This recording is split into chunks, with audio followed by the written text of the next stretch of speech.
สบายดีเด้อพ่อแม่พี่น้องชาวลาวและชาวไทยเฮาทั่วทุกมุมโลกเนาะมาพรกับครอบครัวขอทานเด็ก2 3 4 5 6 7 8 9 10พ่อแม่พี่น้องเอาระเบิดเถิดเทิงคือเก่ามวนอย่างเดียวคือเก่าพวกเขา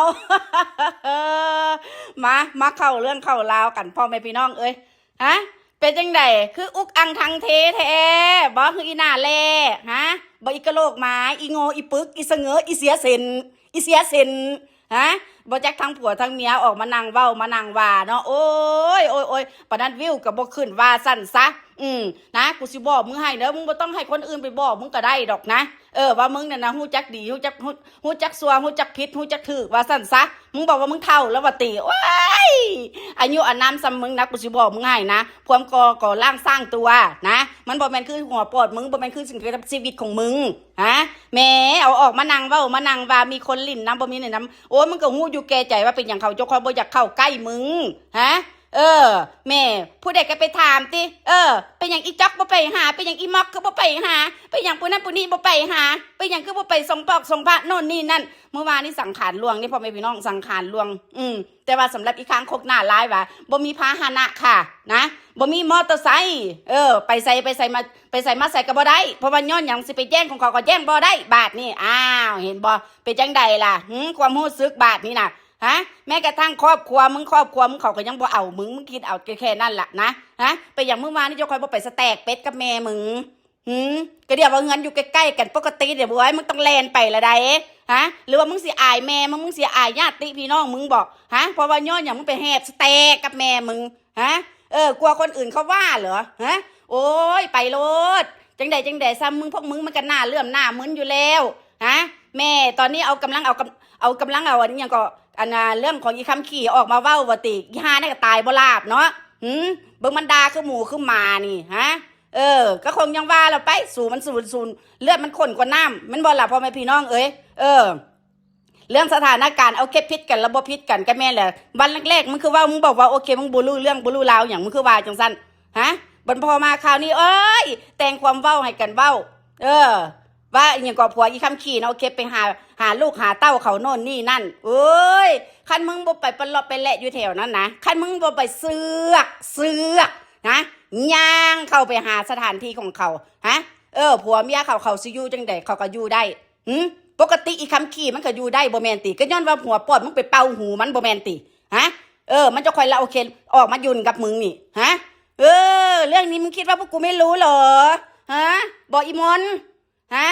อีห่าหมอนี่ก็ปิดปากเงียบกิ๊บบ่ปากบ่เว้าบ่วาหยังเนาะก็สร้างหัวปอดพวกสูเลยให้สูแต่งเรื่องกันคักๆโลดนะให้สูนะโอเคยุ่มหัวกันคักๆออกมาโลดใส่สูคือบอกว่าสูฮักกันเฮ้ยนี่ว่าคำว่าฮักกันกูเห็นคือว่าโอเคต่างคนต่างอยู่มึงเว้าออกมาตลอดเวลาได้บอกว่าโอเคต่างคนต่างอยู่กูเลยเห็นว่ามึงเนี่ยนะโอเคร้อนตัวอยู่คนเดียวฮะได้ยินคำเว้าแดนน้อยนึงสิว้ายแตกในพึ่งแล้วเต้นดองอ่ะคืออันอย่างก่อนพ่อไม่ไปน้องอันคือแกงกะลู่ได้ไหมตายละสภาพปานเขาสิไปเงืดมึงตีฮะปานคนแถวนั้นเขาสิไปเงืดหัวปอดมึงตีบ่แหมหันมาทางลูกกับลูกเป็นบ้านลูกเป็นย้าอ่อนสมครับก็เขาว่าหันมาทางนี้โอเคกับผัวขี่ข้านผัวบ่เอาทานผัวบ่ซอกหาเฮ็ดเวียกงานทำโอสาวเล่นหอมหำมาตั้งแต่ประเทศไทยยังมาเกาะมึงแดกมึงก็ยังได้เลี้ยงมันนะนี่แหละเขาสมเพศมึงอยู่บ่อนนี่มึงฮู้จักบ่ฮะโอ้ยเรื่องแม่กูสิเฮ็ดยามใดก็ได้จังซั่นจังซี่ว่าซั่นซะเอามึงก็คือบ่เฮ็ดล่ะมึงก็บ่ไปมึงก็บ่แลนแจ้นไปล่ะคือมื้อวานเนี่ยเห็นบ่อีลิ้นยาวไว้มันนำหน้าไปก่อนแล้วนะคะแนนมันนำแล้วนะแล้วมึงได้เป็นจังไดฮะกลัวเสียหน้าโอ้ยเฮ็ดน้ำแม่ยามใดก็ได้ดอกเพิ่นว่าเด้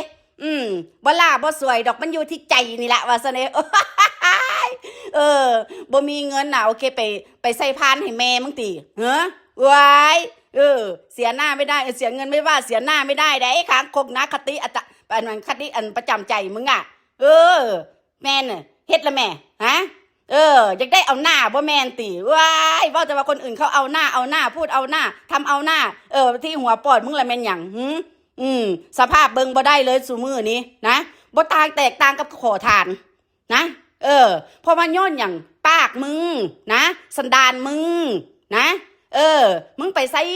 อยู่ใส่นะมึงก็อยู่บ่ได้เพราะว่าย้อนอย่างปากมึงเองสันดานมึงเองปานนั้นยังไปโทษพีโทษกองล้ำบ่ดีก็โทษพีโทษกองได้พอแม่พี่น้องเอ้ยเมื่อก่อนเนี่ยว้ายสุสานกูสีเหลืองกูสิรุดไปเพราะว่าย้อนมีมารมาประจนว่าซั่นมารโคตรพอโคตรแม่มึงติวักสูโอเคใส่เลยลิ้นกินใส่เงินฟุ่มเฟือยฮะบ่ฮู้จักประหยัดบ่ฮู้จักประหยัดมัธยัติพอมาข่าวนี้โอ้ยบ่มีเงินบ่มีคำเมื่อวานนี่มีอย่างพ่อแม่พี่น้องเว้าเรื่องโคมสิไปก้านกบก้านเขียดมันนี่มื้อนี้แลนเข้ามาทันทีเด้มื้อนี้โอ้ยมียอดโอนทันทีขึ้นมาว่าซั่นซะให้เยอะให้ซื้ออยู่ซื้อกินซื้อสเต็กแดกห่าเนาะจกเงินตัวเองกับว่าบอกว่าโอเคเป็นเงินของคนอื่นมึงแอบอ้างไปเหอะมึงแอบอ้างซื้อนะมึงแอบอ้างไปเรื่อยๆโลดนะFC ติงแตนมึงจะคอยสิได้ฮู้จักสันดานมึงคักๆซะแม่ประจวบนี่โอเคหายเงียบก็อย่าหายเงียบไปเลยเนาะเอาเลี่ยมได้บาดนี้เลี่ยมคือเงียบแต่ละช่วงนี่ล่ะสพได้บาดนี้น่ะอุ้ยเว้าบ่ได้ไอ้บ่ดังเพราะว่าโอเคมีอันหยังก็มีความคดีความกันอยู่กับอันเอียนสพบ่กล้าแล้วบ่กล้าซื้อมันพอเบางมอีบเด้พอแม่พี่น้องนะ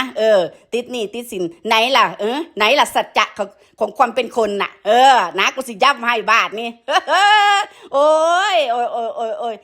คันว่าเว้าคำใดออกมาเนาะพอแม่พี่น้องกูนี่ถูกเสมอกูนี่ว่าได้เอารัดเอาเปรียบผู้ใดใดญาติพี่น้องมากูเลี้ยงเบิดสุผู้สุคนกูบ่เคยเว้ากูบ่เคยว่าหากแต่ว่าไปติดหนี้ทานบักเบิดมาดังบาทนี้มาก่อไฟแล้วก็บ่ไปใส่เขามันบอกพอไปพี่น้องแม่นคือความข่อยเว้าบ่ทุกคนคิดคือข่อยบ่บ่ซันบักเป๋มันสิพากเสียงใส่ติเพราะว่าบักเบิ้นมันยางไปถามเอาเงินค่าทานอยู่บ้านอีคำขี่คันว่าอีจอกว่าสิมาหาหรือบ่มาหาเนาะอันนั้นก็แล้วแต่เพราะว่าเขาก็เป็นครอบครัวของเขาแม่นบ่ล่ะแล้วตัวเองได้สิตายได้บาดนี้สิแล่นไปหาเขาก็แล่นบ่ได้เพราะว่าเขาบ่ได้เซิ้นเขาบ่ได้คันแม่เฮ็ดได้เจ้าค่อยสิบ่ไปนะเทศกาลแบบนี้ว้ายหมูมาเป็ดไก่โอ้ยดีบ่ดีเขาล่มงัวกันพุ่นตัวก็ย้อนว่าเขาบ่ได้เซินนะก็ย้อนว่าเขาบ่ห้องเขาบ่ท้าหาเป็นจังไดล่ะอากาศบาดนี้ฮะเจ็บกระดองใจนี่เจ็บกระดองใจนี่เบิ่งว่าซั่นเขาละแตกกันโคบครอบครัวใดก็ครอบครัวนั่นแม่นบ่ล่ะพ่อไปพี่น้องรวมหลอกรวมญาติกันโน่นนี่นั่นเอาแต่งแท้แม่แต่น้ำหมองน้ำมนต์โอเคเล่นหยังก็ขึ้นเฮือนใต้ลงเฮือนเหนือไปเฮือนผู้นั้นเฮือนผู้นี้โอ้ยเฮาขออันนั้นหยังก็อันนั้นส่งเจ้านี่เด้อตู้เท่าขอพรขอไส้ให้ลูกให้เต้าดีเด้อมึงเฮ็ดจังซี่ก็ยังสิดีกว่าแบบที่ว่าโอเคมึงมันนั่งรอคอยตั้งแต่ว่าอยากให้คนนี้โอนเงินให้มึงติฮะแม่แต่ละมือแต่ละเว้นโอเคเทศกาลโน่นนี่นั่นโอ๊ยบ่ได้ไปลิ้นไปเก็บไปเที่ยวเถอะก็แท้แหละเพราะว่าย้อนหยังนะพวกสู่มันขี้ข้านพวกสู่มันขี้เกียจพวกสู่มันขี้สังคมรังเกียจน่ะฮะคันบ่สังคมรังเกียจน่ะเขาก็ห้องมึงไปเลยติเอาแม่อยู่ใส่ละมูคูมึงฮะคนเงาเล่าก่อมึงได้ซะนะกูว่าอีกความนึงเอ้ากระดูกธาตุพอมึงเดี๋ยวมึงก็บ่ไปล่ะมึงก็บ่สวนผัวมึงไปฮะมึงก็บ่หอบลูกมึงไปเทศกาลแบบนี้ว้ายนั่นแหละอีเนรคุณสมพรว่าชีวิตมึงนั่นโอเคหาความเจริญบ่ได้จักอย่างจะสุไปทำมาค้าขายเถอะกูว่ามึงเก่งอย่างเดียวนะแต่สำนี้นะชีวิตของมึงนั่นนะยังตกต่ำฮอดป่านนี้ละผู้ใดมันสิเบิ่งบ่ออกผู้ใดเขาสิเบิ่งบ่ออกฮะคนในละคุณพ่อแม่คนในละคุณคนที่ว่าโอเคยืนให้นะ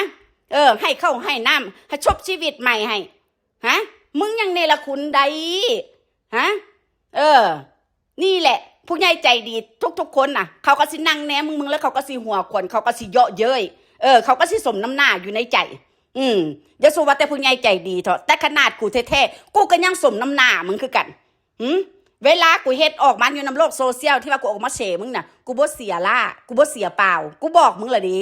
มึงดังได้มึงก็ดับได้นะเงินที่ว่ามึงยังเหลืออยู่ซุมื้อนี้เนี่ยนะมึงยังกินได้มึงยังเฮาได้ตาบใดที่ว่าเงินมึงเบิดพุ่นล่ะมึงเบิดหนทางมึงเบิดที่พึ่งพาอาศัยมื้อนั่นแหละนะ มึงสินั่งห้องนั่งให้ดีบ่ดีมึงสิย่างรออ้อมบ้านอ้อมเมืองมึงก็สิให้กึกกึกกึกผัวกูลูกกูลูกกูรถกูบ้านกูบ้านกูโน่นนี่นั่นดีบ่ดีก็ย่างเป็นบ้านน้ำหนทางตัวพ่อแม่พี่น้องเอ้ยถ้าเบิ่งรถนะเพราะว่าย้อนอย่างอีนี่มันสติแตกอีนี่มันเป็นบ้านะบ้าอย่างพ่อแม่พี่น้องนะบ้าเลี้ยงผู้ชายคันว่าบักอันนี้เนี่ยนะมันพามึงมีตีนมีมือนะพาหังพามีกูกับบวาดอกนะอันนี้เมนอย่างมาเกาะมึงแดกมึงก็โง่คักงงแน่เนาะง้าวปลาล่ำปลาเหลือง้าวบ่เพื่อไผ่เลยนะคือแบบน้องมึงด่ามึงอะไรอิเสียเซนเมื่อก่อนมึงเคยมีแต่ตอนนี้มึงไม่มีนะอดีตมันไม่สำคัญเท่าปัจจุบันนี้มึงบ่เหลืออีหยังแน่เห็นบอกความหมายแหมอยากจะให้คนอื่นเขาว่าโน่นนี่นั่นการศึกษาดีนะการศึกษาแล้วไม่ดีอย่างง้นอย่างนี้จะสมมาเว้าจะสมมาเปรียบเทียบคันมึงฮู้จักว่าคุณค่าของมึงนะต่ำต้อยสักขนาดนั้นนะมึงก็ควรอยู่โอเคมอบอยู่คือหมาแดนะมึงอย่าสู้เฮามึงอย่าสู้หอนมึงอย่าสู้เก่งหลายความที่ว่ามึงเก่งน่ะเป็นอย่างมึงก็ได้ขึ้นลงขึ้นศาลเป็นอย่างมึงจะค่อยได้เสียเงินเสียคำแทนที่ว่าโอเคชีวิตของมึงเนี่ยนะโอ้ยแห่งสิไปไก่กบมูอีกนะลูกของแม่มึงน่ะลูกอีหมอเนี่ยแต่ละคนน่ะสุดท้ายมามึงน่ะทุกกว่ามูนะคันว่าอีคำขี่ทุกอย่างนิดหน่อยอีคำขี่ก็บ่ได้ขอข้าวบ่ได้ขอน้ำคนอื่นกินมันยังมีข้าวมีน้ำกินโน่นนี่นั่นแล้วหัวปอดมึงได้บาทนี่มีแต่ขอคนอื่นสแตกตอดไปจนกางเกงขาดโอ้ยอีโง่อีปึกอีซาดซวยอีซาดมามึงหาความเจริญบ่ได้ดอกแต่นี่ต่อไปน่ะกูสิบอกมึงให้มึงบ่ต้องให้เอ้ยมึงน่ะไปเดินดูดวงให้มึงดอกนะมาให้พวกกูนี่ซ่องเสซ่องจอมือจอดำนี่สิดูดวงให้มึงว่าสตาร์มึงสิเป็นแบบใดมึงกับผัวมึงสตาร์ขาดแล้วพอแฮง